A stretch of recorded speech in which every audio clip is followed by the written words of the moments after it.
Hello, Joel. I'm Jackie. How are you this evening? Nice to meet you, Jackie. I'm not Joel. Joel stepped out for a moment. I'll go call him. Welcome to the Shermer High Alumni Association. I'm Kristen. I'm Janine. And I'm Carol. And we rewatch movies from the 80s to determine, did that age well? This week's movie is Risky Business, a movie that taught us about teenage entrepreneurship and that sometimes you have to say, what the fuck? Join us as we rewind, rewatch, and remember the decade that shaped us.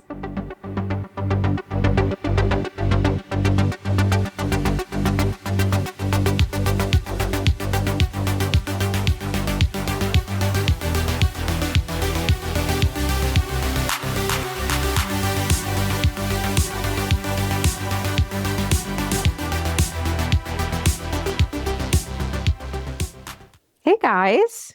Hola. Hey, Kristen. Happy summer solstice, almost. Happy belated birthday, Janine. Happy birthday, Janine. Thank you, kind sirs. Happy birthday. Are you 50? No. Oh, so you're 49. Oh, you're 49. Technically, No. she is she's in her 50th year of life now. Yes. Not yet. Yeah, you are. You're in your 50. Yes, you're in your 50th year of life. And next birthday is when you have completed your 50th year of life. Yes. So like you when you're have born, you're 0. Right. And then you turn 1 after you've completed a year of life. Okay, thanks. You're welcome. So that makes Kristen like 65. Dang. Older than Tavia. Yeah. Wow. That sucks. Sucks to be you, dude. I guess so. Okay, so I'm 50 now. I'm an old lady. You're in your 50th year of life. Carol's not that far behind you. Don't worry. We'll all be in our 50s soon enough. In about 5 years. Yeah. And we'll still be doing this podcast because we still have 8 billion movies to go through. And they all star Tom Cruise. They do. So had you guys seen this before? Yeah. No. Yeah, I don't think I have. Yeah, I have. Iconic scene, of course, with the underwear scene and singing, but of course, but and that was also the music video. But I also know now why I wasn't allowed to watch it. Because of all the hookers? It was a little risque.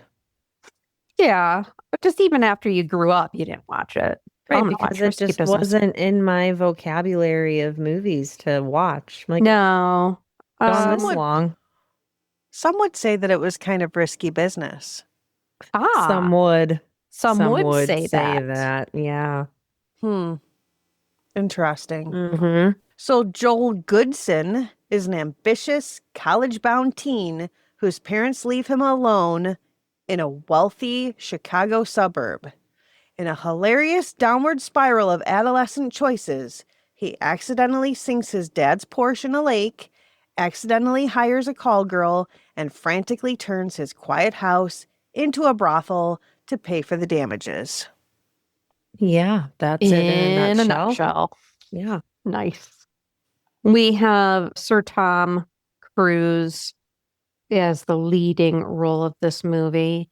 And we have talked extensively of Thomas Cruise Mapother IV in episode 46 Top Gun.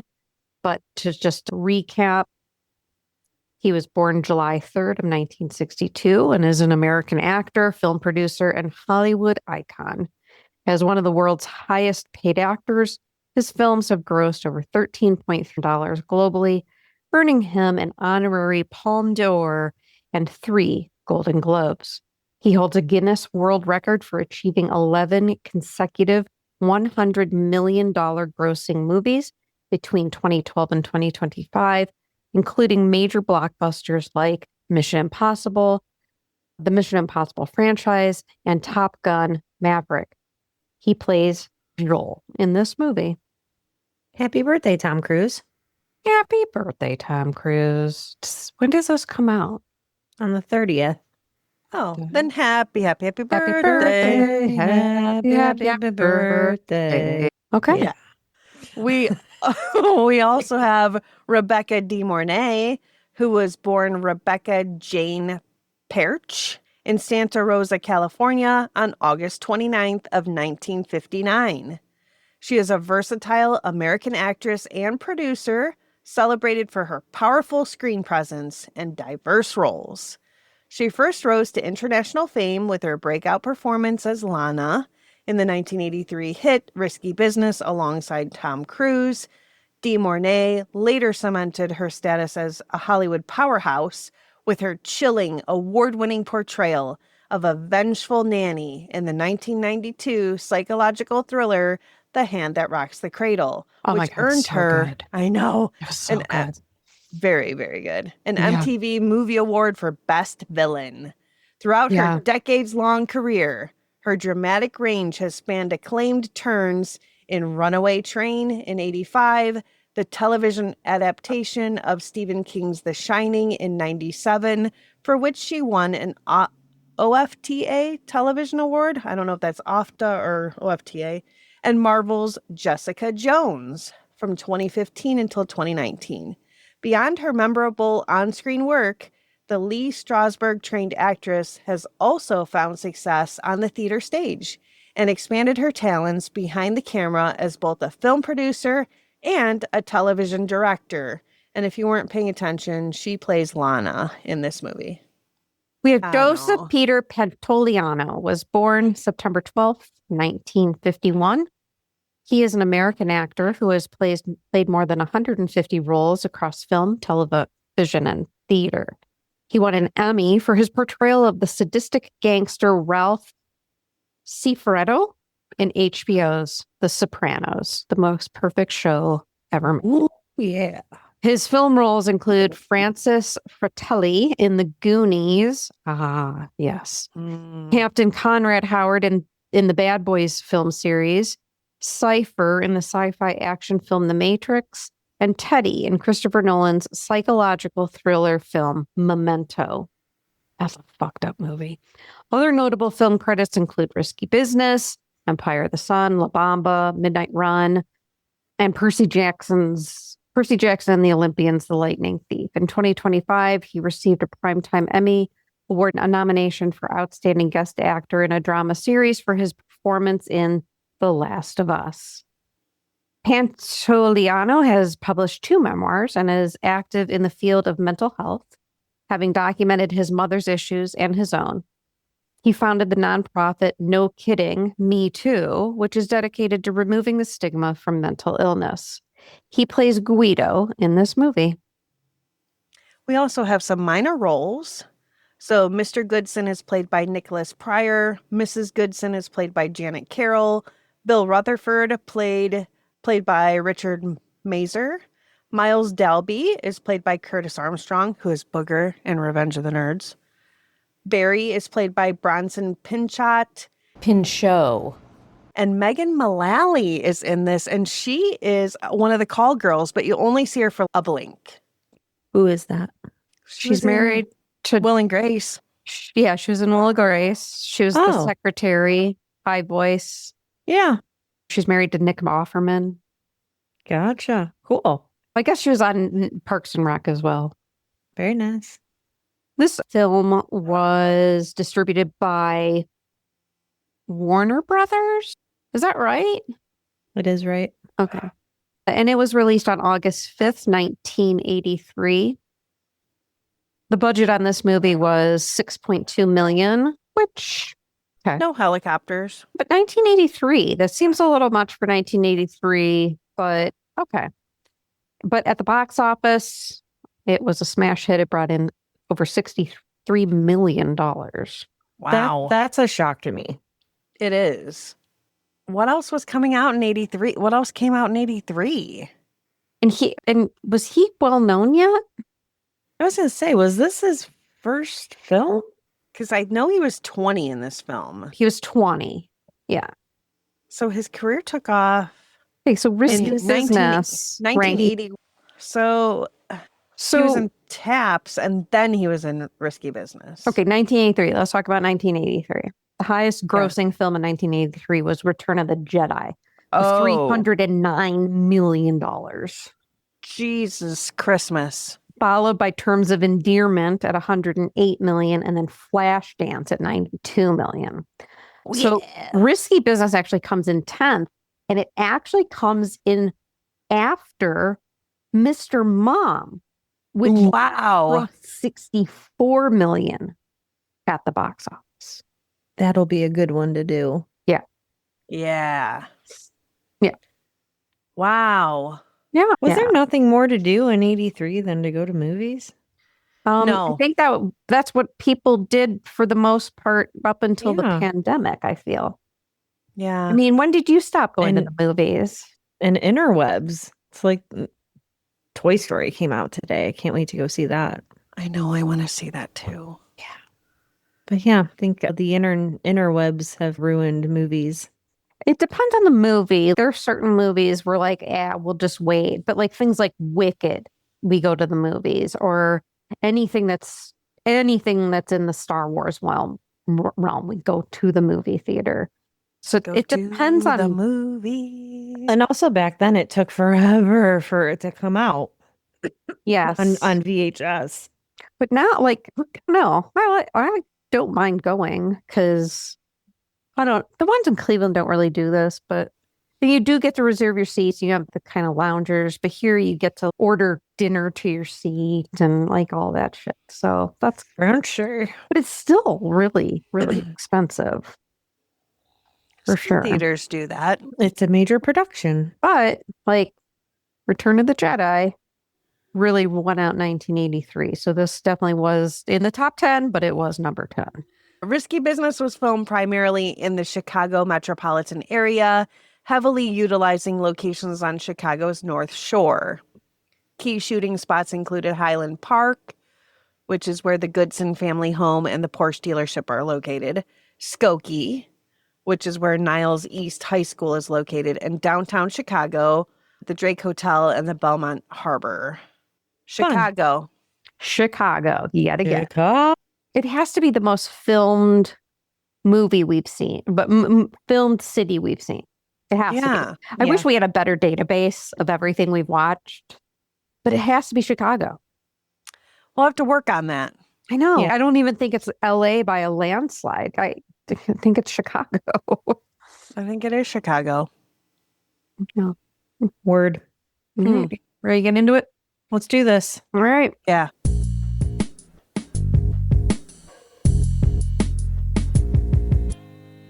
So we're on a train at night, and then bam, we're with the bicycle riding, cigarette smoking Joel, who goes into a random house where no one answers the door, but he hears someone in the shower. So of course he goes to investigate that. There's an incredible girl in the shower, but she doesn't live there. And now we know that Joel is describing a dream he had. He's narrating this dream, and the girl in the shower wants Joel to wash her back. But he keeps losing her. He gets to the shower door and ends up in a classroom of kids taking a test that he now has only 2 minutes to take.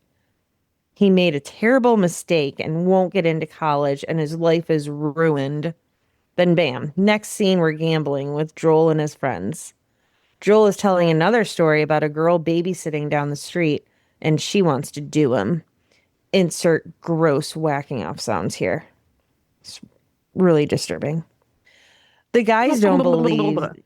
Wait, is that the one that Bronson Pinchot was making? Yeah. Within the first minute, I'm already grossed out. Yeah. The guys don't believe that he actually did it. He probably hopped on his bike and bailed. But Joel says he wasn't attracted to her. Joel doesn't want to jeopardize his future, and his friend Miles tells him that sometimes he just has to say, "What the fuck?" That gives you freedom to bring opportunity, and opportunity makes your future. Now we learn that Joel's parents are going out of town the next day. Now we're at Joel's home, and his mom asks about his SAT. She asked Joel's dad if he packed her mace. I thought that was pretty random. But way to be Yeah. prepared. Like, where are you going? Yeah.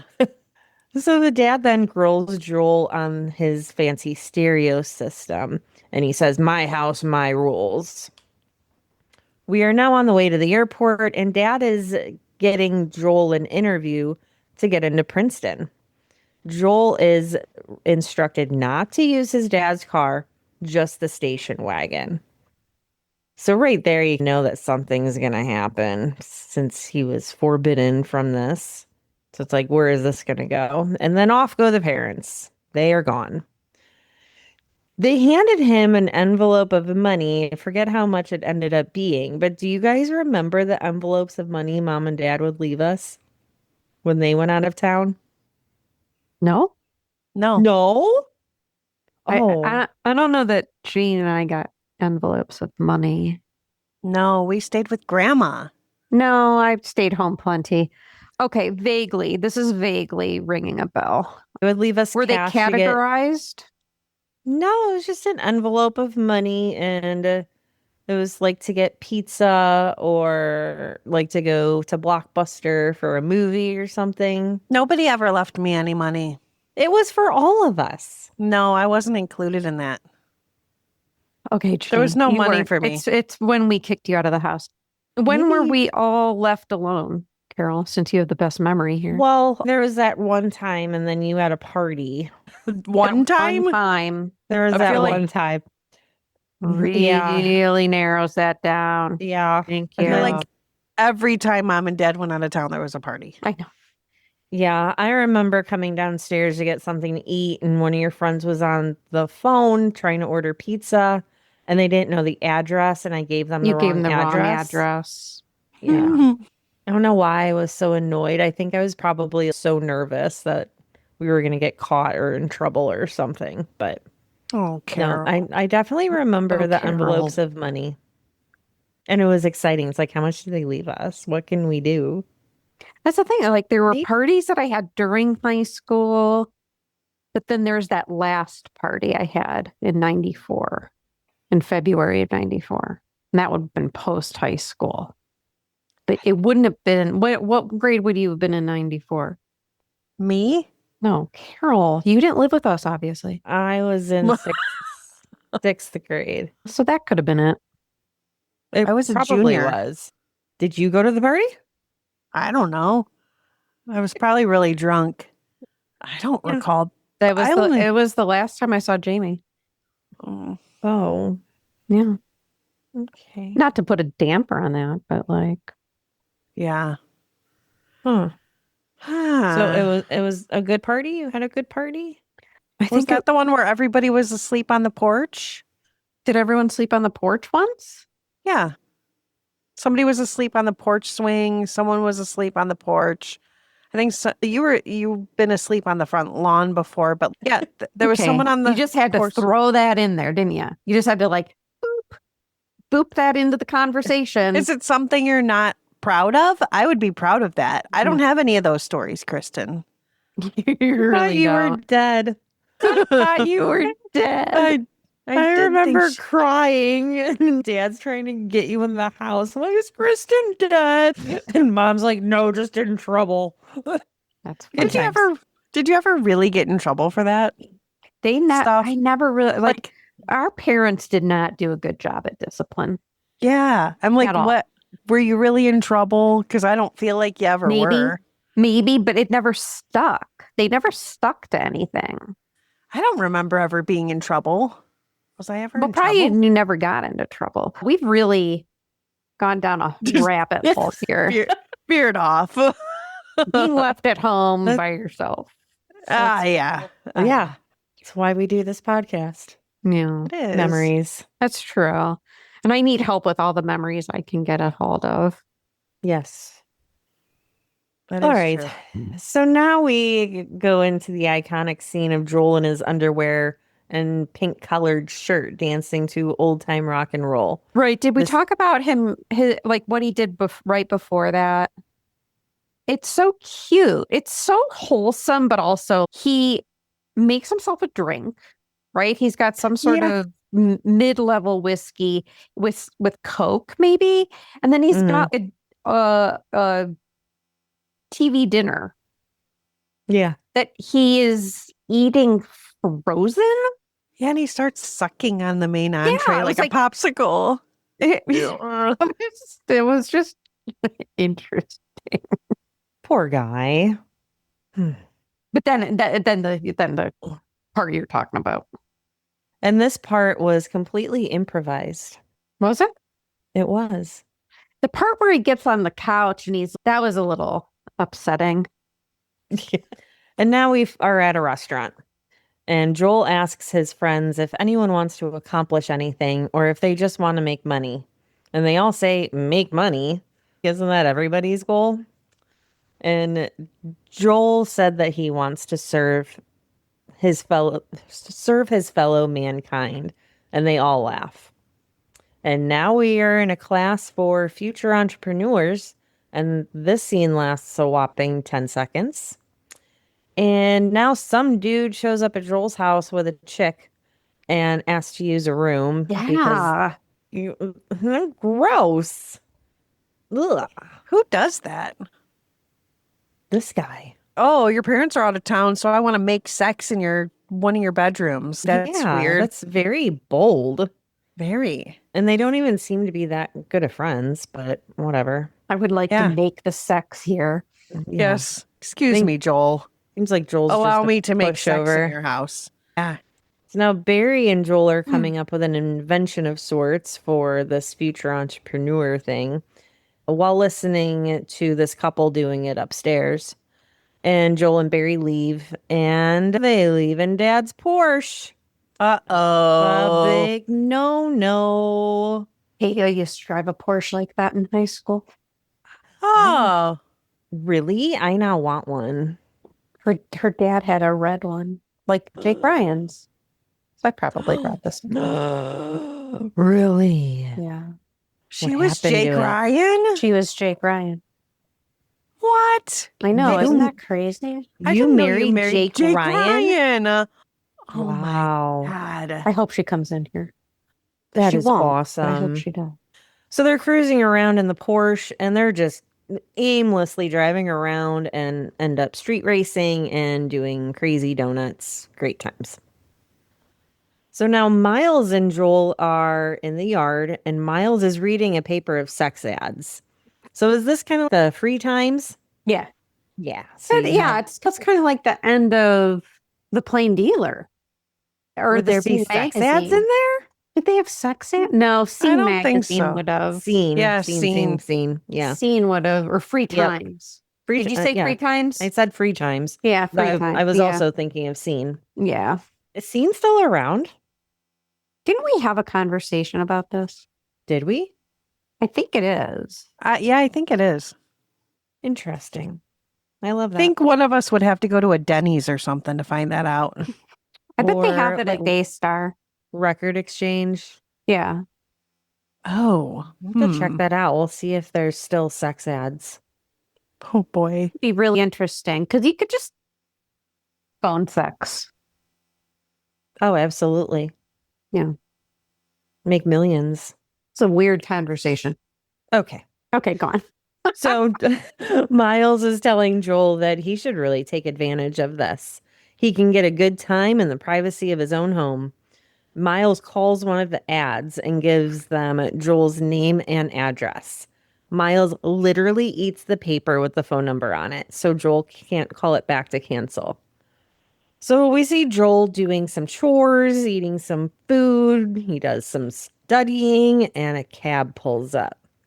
His doorbell rings, and Joel is in shock. I think he must have been expecting it, but he's in shock. He answers the door to Jackie, who is an African-American trans woman, and Joel says that Joel isn't there. And Joel goes and calls Miles, who refuses to come over, but Joel lets Jackie in so that they can call a cab. Joel gives Jackie $75 and Jackie gives Joel Lana's number and says it's what every boy off the lake wants. Joel begins fantasizing about SWAT surrounding his house because he's going to boink the babysitter. That doesn't work, so he goes over to the sex ads. They don't look too Yeah, appealing. but that was a funny little daydream. The parents are like on the megaphone. They're like, "Get off the babysitter." It was funny. It was a funny. It was funny. Yeah. And It was then fun. the babysitter's dad shows up. Yeah. So he's looking at the sex ads, and those don't look too appealing. So he calls Lana. And he says that his name is Ralph. And she says that she will see him tonight. A bit later, Lana rings the doorbell and ends up letting herself in. She looks very Taylor Swiftish. Did anyone? Yeah. I got a very Taylor vibe about her. Yeah. And just immediately they start doing it right away all over the entire house. And the next day, Lana is on the patio and wonders how much the house is worth. Yeah. And she bills him $300 for her services, but he only has $50. I feel like this is something you should have discussed beforehand. Exactly. This is a literal business transaction, and they should have. It reminded me of the last time Alana got her haircut, and like she gets to the end of the haircut, they're like, "That's $450," and she's like, "What?" Are you serious? And it was like, I think this is maybe something you should have discussed prior. This was one of those situations. Wow. Jeez. Yeah, That better have been a haircut. really good haircut. It's not a haircut. It's her color. It's Oh, yeah. Yeah. her it's like a melt. It's a root melt, and it's like all the. It's complicated and stupid. Anyway, think I that's would what it have a reminded hard- you. It sounds like you should have maybe agreed to some terms before. Right. Yeah. And Lana should have done that too. Is that, hey, Right. this is how much this costs up front, just so you know.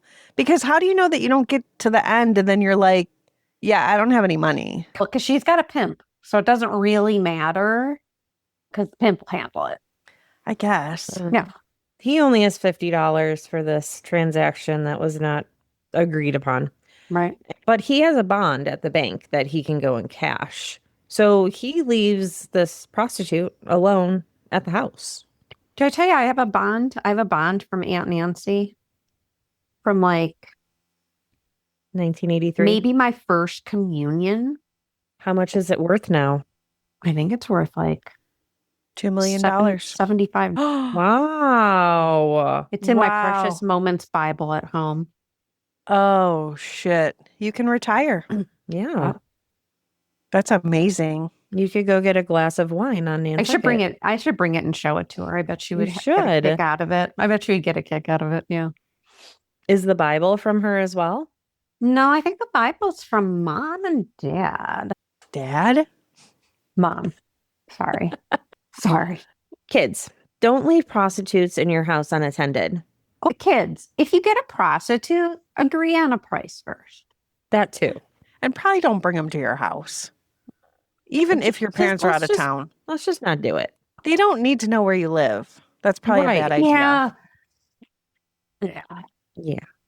So Joel returns home and Lana took this egg statue that was on the mantle. Earlier in the film, they glanced over to it, but I don't recall the mom saying anything about it. No, it just looked like a stupid Okay. piece of glass. They Right. alluded to it being like It's something. like a Fabergé egg. like full, something kinda. worth money. So now we learn that it is now gone, and Joel tells Miles he will get it back, and they go to a place that Jackie said that Lana might be at, and Lana does show up. They lock eyes and they end up talking in the car outside. She asks him to do a favor and just start driving. A dude comes out waving a gun at her, saying he will kill her. She promises to give the egg back if he just goes. So they go. The guy was her manager, quote unquote. Pretty sure that's a pimp. Yeah. And the pimp follows them, and his name is Guido, because that's a very appropriate pimp name. And now things are getting exciting. They race around the city like they're in Grand Theft Auto. and they end up losing the pimp. Now, the next day, the parents call in with their flight information, and they're catching up with Joel. And we now learn that Guido thought that he owned Lana, but she owes him for clothing and hospital stuff. But Joel has asked her to leave so he can go to school. And then Joel, she doesn't want to leave. She wants to make some phone calls on where she can go. And Joel tells his friends to just go to school without him. He tells Lana he wants the egg back and his house back. She points out that they had a great time last night. And he said he better not have to owe her another 3 years. That was funny. Yeah. So he's going to school now that they have settled on what's going to happen in this extremely near future. And he's going to leave her in the house again alone. Again, did this kid not learn his lesson? My God. And mind you, he didn't get the egg back as agreed upon the previous night. And he Yeah, left her and there again. So he's just sweating the whole time he goes to school. He's like Yeah. checking the clock and like sweating. Maybe just don't leave her there. Insane. So he makes it to school and we see Lana taking inventory of the house. And she ends up taking the Porsche to a train, which confused, like, why? That scene did not lead to anything. She went to go pick up that other girl Oh, okay. off the train. Vicky was her name. Vicky. Gotcha. Yeah. So she went to go pick Okay. up Vicky off the train. Gotcha. Okay. I wish we would have seen that. Well, yeah. Anyway, so Joel gets home and Miles and Glenn are there. And Vicky is there with Lana. Joel insists that they leave, and they do. But a little tiny bit later, there's commotion outside, and Guido is there arguing and fighting with Lana and Vicky. And the girls run back into the house, and Joel has on some amazing jorts. I'm in my jorts. I'm in my jort shorts. Who is that? I do sports in my jorts. Who is that? Justin Timberlake? And what's his name? What's his name? It's not Jimmy Kimmel. Jimmy Fallon. Jimmy Fallon, yeah. Jimmy Fallon and oh my Justin God, Timberlake. Justin Timberlake. Yeah. no, and also oh my God, who plays Elf? Will Ferrell. Oh, Will Ferrell. I'm in my Nice. jorts. I'm in my jort shorts. Yes. Well, Tom Cruise is also in his jorts. And so Joel asks Guido to leave, and he, of course, does not. And you notice these little tiny neighborhood kids are watching this whole debacle. It's so funny. They're just these little kids. They are like looking at this mansion with these prostitutes and their pimp and Joel. So now the girls are back in the house, and if they can get a hold of Tandy, then they will have a place to go stay. And if Lana can get her stuff, Joel can get the egg back. So now Joel is upstairs doing some entrepreneur work, and Lana comes in and she says that she wants to go get high and go out for ice cream. So they hop in the Porsche and they end up meeting with Barry, and Joel is high as fuck. And this seemed actually pretty accurate. I wonder if he actually was, because if he wasn't, that was some pretty good acting, I think. So Joel and Lana end up walking on the pier, and she wants to get her friends together with Joel's to make some money. She said that she would be his girlfriend for a couple of days at no charge. That's awfully nice of her. That's so sweet. Aww. Yeah. And they have a heart-to-heart, and Joel asks why she left home, and she says that her stepfather kept coming on to her, and she says that she has a brother in college, and then all of a sudden this switch snaps, and she says that he's judging her, and she leaves.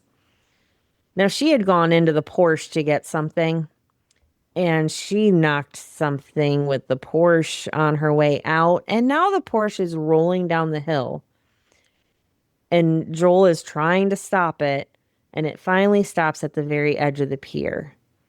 So he thinks that he's safe, and he's walking around to who knows what, because he knows that the keys are locked inside the car, and the entire pier crashes down, and the Porsche is sinking.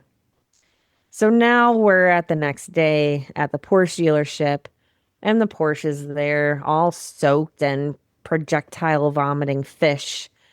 And then Joel is at school and starts to tell the nurse the whole story because he doesn't want an unexcused absence. And he is demanding some compassion because he spent 4 years busting his butt in that shithole. He also strangles the nurse. Hey, Or at grabs least, her by the grabs her collar. yeah, it was very aggressive. And he ends up getting suspended and kicked out of the Future Entrepreneur Club and yada yada. So he's down and out.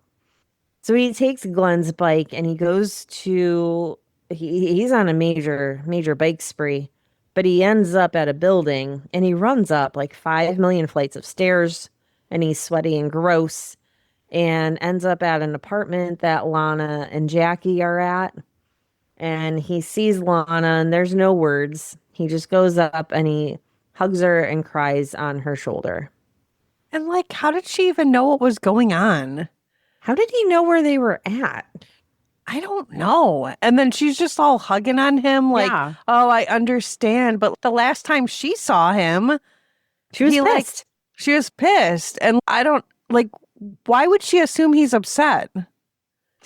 The continuity here, it's missing at least one scene here. Yeah, because I'd be like, why are you here and what is the problem? Yeah, that was kind of like a double take. What just happened? I guess it was supposed to be like a romantic scene where they bond or something, but he doesn't tell her what happens. Nothing led up to it. If he would have been like, oh my God, I got kicked out of the young entrepreneur club and I got suspended at school, then she might be like, I'm sorry, buddy. But Right. she didn't tell him. He didn't tell her anything. No. Weird. Yeah. So now Joel is narrating how Lana had a great mind and shameless pursuit of material capitalism. Lana convinces Joel that he can make enough money in one night to fix his dad's car.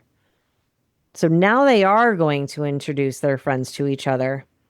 Lana did production, Joel did sales, Barry was the treasurer, and now Joel's a pimp and they have a party. Some dude shows up with a briefcase. He ends up being the Princeton admissions interviewer. He goes over. I not to interrupt you. I like how it at this part is when Joel just becomes a totally different dude. He's I've got sunglasses on and I'm wearing a cool jacket and a t-shirt and now I'm like Joel Pimp when before I was Joel Princeton. Bossing people around. Yeah, he's a total different character. So the Princeton guy goes over Joel's stats and says it isn't quite Ivy League. No shit. The kid only had a 3.14 GPA. Yeah. And his SATs were average. Do we know what his SATs were? Yeah, 565 in math. That's what I got. Thank you. I think, granted, I think my ending GPA was a 2.95, but my SAT scores are very similar to that. And there was no way Princeton was looking at me. That's for damn sure. Lily just ended her senior year with a 3.65. Princeton's not knocking on her door. Yeah. Maybe it was a different time. She just needs to have a party with a lot of ladies of the night and then she'd be able to get into Princeton. That's the problem. Yep. Ladies of the evening. Yes. So Princeton dude tells Joel that his stats aren't quite Ivy League. So Joel stands up and he says to Lana, looks like the University of Illinois. Lana gives Joel some encouragement and says that she's his girlfriend. Maybe. Screw you, whatever. Just make your money and get the fuck out. Joel's on the phone with Dad, and Lana's in the background saying that they should go make love on a real train. Come on, read the room, chick. She's talking. He's talking to his dad, and you're whispering right next to the receiver how they should go do it on a train. This annoyed me.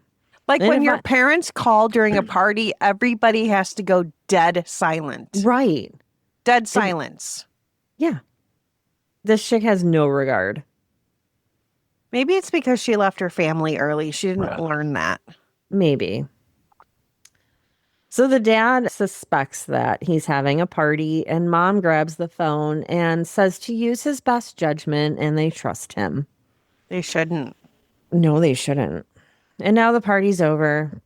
All the call girls are exhausted. I would be too.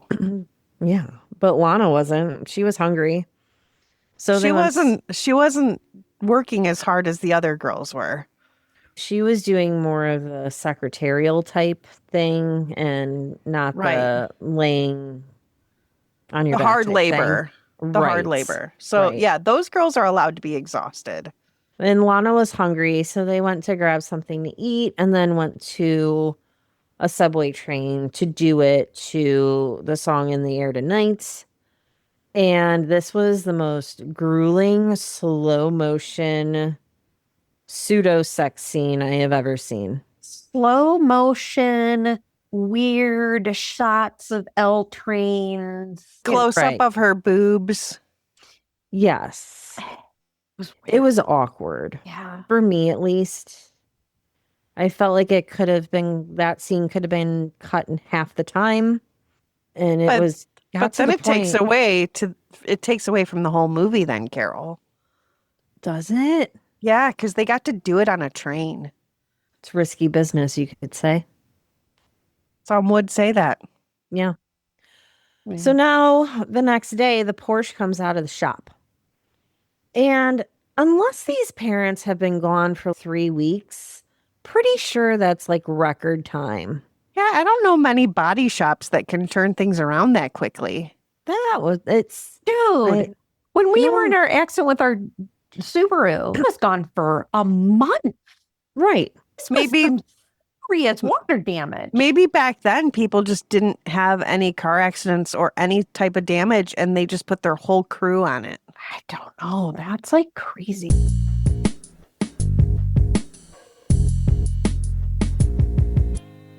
So now Joel has the Porsche. He is driving home with the hazards on, as well he should, so nothing happens. And he gets home and everything is gone. Furniture, accessories, everything. It looks like they just moved out. So he calls Lana and he's leaving a message, and Guido answers the phone. He's the one that took all of Joel's stuff. Guido is pissed that Joel disrespected him, and he should have taken Joel's legs too. Joel's parents are now at the airport waiting for him, and Joel's a no-show. And then we see Guido is at Joel's house selling all of the stuff back to him.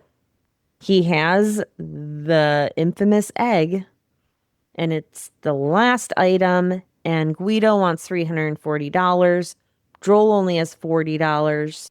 The chick that's with Guido throws the egg off the truck, and Joel runs and he catches it.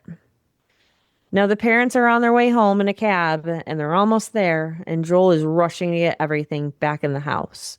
And I will say, I really felt when they were moving that grandfather clock, because those suck to move. I just want to know how he was able to move all that furniture in that fast. He got Barry there, at least. It seems to be a very quick turnaround. Very, very quick. So now the parents are home, and everything, of course, is back in order, because it wouldn't be a movie if it wasn't. And Joel says... It was kind of like Weird Science when all the stuff just goes back into the house. It was like, whoop, everything is there. Yeah. And I also thought of Adventures in Babysitting, where they get home 1 minute before and she hops on the couch. Yes. Yeah. Same thing. Yeah. So Joel tells the parents that he thought they were coming home the next day. And mom has the egg. She notices that something has happened to the egg and says that there's a crack in it. And she is very disappointed in Joel. Yeah, go fuck yourself. I feel like Yeah. I would see his response would be totally different than mine. I'd be like, where? What are you talking about? How do you Yeah. know that crack was not there before you left? Prove it. Yeah. Yeah. I didn't touch that fucking egg while you were gone. Nobody cares about your stupid egg, Mom. Yeah, That's what I would say. I feel like Okay. he should have argued it as well, but then in retrospect, for what he just went through, probably wasn't whatever. He's gonna. And now he's got to buy his mom a new egg. So now he's out raking leaves in the wind. Don't do that. There's Don't no rake leaves point. and don't rake the leaves in the wind. That's double work. And then the dad appears asking if Joel has something he wants to tell him because dad had spoken to the Princeton dude and Princeton dude said that they had quite a meeting because Joel was accepted. So, moral of the story, get your college interviewer a hooker and you'll get into the college that you want. Didn't we just go over this with that woman from Full House? Oh, yeah. She could have just gotten Harvard or wherever hooker, and they would have just let her kids in that way. Exactly. Yep. Didn't have to involve that much money. So dad now tells Joel every once in a while you have to say what the heck and take some chances. So now Joel and Lana are at a restaurant talking about what's going to happen 10 years from now. She believes they're both going to make it. But was their night together a setup? Joel asks, and she says no. And now we're flashing back and forth. We have the future enterprisers presentation of their inventions and how much profit they had been making, which we hear a few $100s or so. And then we flash back to Joel and Lana. Lana has no bra on. Of course. That was blatantly obvious. And they plan on spending the night together. And Joel asks how much she has on her, which was pretty funny. And Joel has his own future enterprisers overview at the end of this awesome film. And he says, "My name is Joel Goodsen. I specialize in human fulfillment. I grossed over $8,000 in one night." And scene.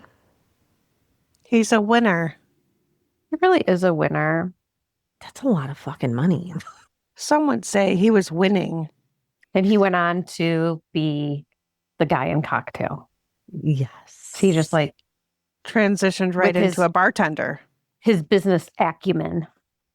So I'm guessing that Princeton didn't really work out for him if he became a bartender. Well, you don't know that. You don't know. Do you go to Princeton to become a bartender? Do we think he actually goes? Or does he say he wants to go to the University of Illinois so he can stay there with Lana? Mm. The world may never know. I know. Inquiring never gonna minds want to know. know. That's too bad. Maybe our one listener will say something in the comments on their opinion. Yeah. I Yeah. hope he went to Princeton. I don't think he's qualified for Princeton. If he went to Princeton, I feel like it was a little much and he had to transfer. Mm. He really wasn't qualified for it. But I guess I can't say that. I don't know what the qualifications are for Princeton, but it is Ivy League. So I don't know. Yeah. I don't think I could go there. I think maybe Joel had enough sense in him to say, hey, it's not up my alley. Being a pimp is. Boy, I wonder what his mom had to say about that. Right. But as long as she gets her egg back, I'm sure she'll be fine. She'll be fine. She can get like a house full of eggs with a successful pimp of a son.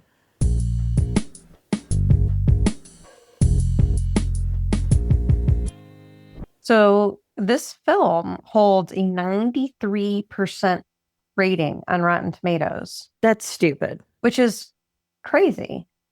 That's crazy high based on 54 reviews with an average of 7.3 out of 10, with the site's consensus stating featuring one of Tom Cruise's best early performances. Risky Business is a sharp, funny examination of teen angst that doesn't stop short of exploring dark themes. And I agree with that. I do really enjoy Tom Cruise's performance in this movie. So I agree Agreed. with that consensus. Yeah. But Risky Business is considered by many critics as one of the best films of 1983. Janet Maslin, in her 1983 review of the film for the New York Times, called it part satire, part would-be suburban poetry, and part shameless showing off, and said that the film shows an abundance of style, though you would be hard-pressed to find a film whose heroes' problems are of less concern to the world at large. She called Mornay disarming as a call girl who looks more like a college girl, and credits Cruise with making Joel's transformation from straight arrow to entrepreneur about as credible as it can be made. Thanks, Oh. Janet. Janet. Yeah. Fucking A, Janet. Bestie Evert calls it a movie of new faces and inspired insights and genuine laughs, and one of the smartest, funniest, most perceptive satires in a long time, that not only invites comparison with The Graduate, it earns it. He singled out the dialogue, saying, the very best thing about the movie is its dialogue. Paul Brickman, who wrote and directed, has an ear so good that he knows what to leave out. This is one of those movies where a few words or a single line says everything that needs to be said, implies everything that needs to be implied, and gets a laugh. When the hooker tells the kid, oh, Joel, go to school, learn something, the precise inflection of those words defines their relationship for the next 3 scenes. Yeah, I agree with that. Variety said that the film was like a promising first novel with all the pros and cons that come with that territory, and complimented Brickman on the stylishness and talent of his direction. Okay. Yeah. So I guess people really liked it. So on Metascore, which we're leaning a little bit more heavily on Metascore nowadays, it had a 75 rating on Metascore based on 9 critic reviews. So that seems a little bit more realistic to me than 93% on Rotten Tomatoes, and a score of 7 out of 10 as the user score. That's fair. Yeah, I think that's fair. In 2015, the film was number 31 on Entertainment Weekly's list of the 50 best high school movies. The magazine called the film a sharp satire of privileged suburban teens, portraying the soul-crushing pressure to be perfect. Ow. Yeah. And in the years since the film's release, the iconic scene featuring Cruise's character sliding across the floor, dancing in just his pink striped shirt, socks, and white briefs to Bob Seger's rendition of old-time rock and roll has been recreated in episodes of many television series, as well as in films, parodies, viral videos, and advertisements. Word. It's a big deal. How did I watch this? I rented this. I actually checked this out of the library. I was going to, but it was like too far away for me to go pick it up that night. And I was like, I think I'm just going to go back to my your Russian sketchy website. Yeah. Again, I don't think we should be paying for these movies. No. So I was like, I don't even want to pay the $3.99. And I just looked it up and it happened to be available. I was like, yep, I'm going. Yeah, I think mine was like Parma Heights or like the one that's way out on Snow Road. And I was like, I'll just watch it on here. But you can basically get it for $2.99 and up on Amazon Prime, Apple TV, or Google Play, or Fandango at home. Where did you watch it, Carol? Oh, thanks for asking. You're welcome. I did run it on Prime. Oh, okay. Just because it was in the moment, I was like, oh, I need to do this right now. Yeah. Or it won't get done. I get it. I did not plan far enough in advance. So what were your thoughts about the movie overall, Carol? It was interesting. Obviously, he must be an of-age senior in high school. And I thought the concept of it was very interesting. I could have done without some of the masturbation or sex scenes, but I guess that's kind of what it all kind of revolved around. The premise of it was pretty funny. I liked the acting. I would give it a high not really on the cringe scale just because I am awkward with sex scenes, so that's kind of cringy for me. Yeah. But overall, I don't feel like the plot of it was cringy. That was a little bit more funny and satire-ish than that, but I don't know if I would watch it again, but maybe to answer a couple of questions that might pop into my head. And I think it aged well. Yeah. If it was on, would you keep it on?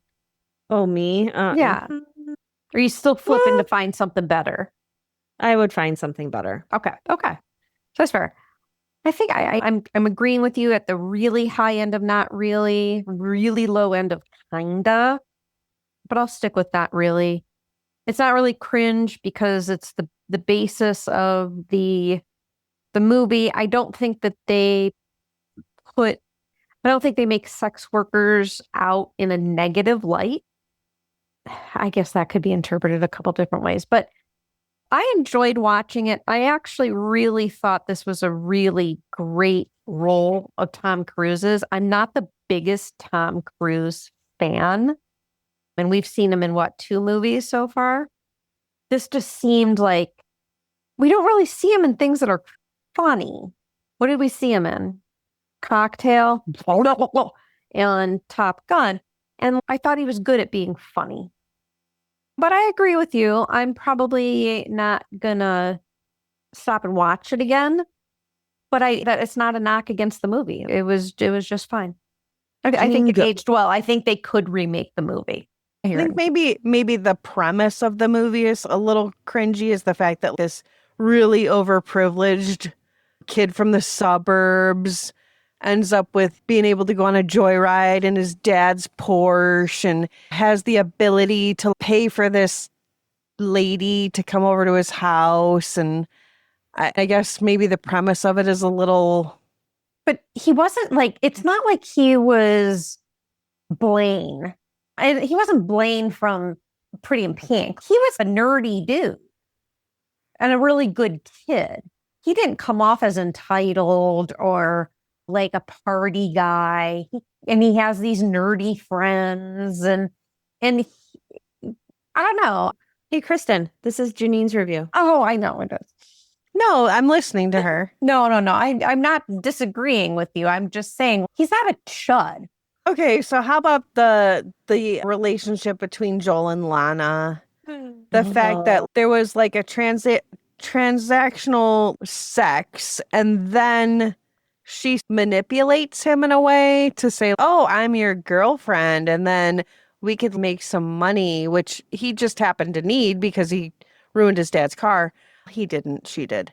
But I don't know, I guess maybe the relationship between them was a little weird. Strange. And that maybe the morals of the movie are that, hey, so if you're just a horny teenager, what you should do is hire some girl out of the sex ads and your whole life will just all work out for you. He really took this very seriously. That's what we're supposed to do, aren't we? It's a comedy. It wasn't a documentary. Nobody said it was a documentary, Kristen. Okay. Personally, I wasn't offended by any part of it. It's not like I sat there and went, "Oh my God, I can't believe they did that." Agreed. So I guess I'll agree with you guys. Not really. Could they remake this movie? Probably, yeah. I think if it came on, I don't really need to watch it again. I've seen it, and I've seen it before this, and Cross it off your bucket list. like if it came on and I have also the option to watch true crime on YouTube, I'm probably going to watch a true crime video on YouTube. So 100%. Yeah, that's where I'm at. Yeah, I agree. Maybe we need a second podcast on true crime. Was it oh God, that's a market we don't want to get into. No. Do I think it was a good movie? I think that it was a good movie. Yeah. I do agree with the critics is that the storyline was a good story. There are parts that are funny. There are parts that are cute. There's parts where you're kind of worried a little bit. So it does what it's supposed to do. So I think it was good. I just don't think I need to watch it again. Agreed. Agree. I think we're all in the same boat. Yeah. You know, I don't think I'm gonna say what the fuck anymore. I mean, this thing it's gotten way out of control. All right. So that was Risky Business. This movie taught us that love can come from a phone number in like a matchbook or a classified ad. And that if you let a sex worker stay in your suburban home, she'll happily pretend to be your girlfriend. And that the best way to get into Princeton is to nearly ruin your life first. Basically, if LinkedIn had existed in 1983, this movie would have been 6 minutes long. In other words, this movie's message is simple. Networking is everything. True that. Thanks for joining us at the Shermer High Alumni Association. If you had as much fun as we did, hit follow, leave a review, and share this episode with your fellow 80s movie lovers. Until next time, be kind. And don't forget to rewind.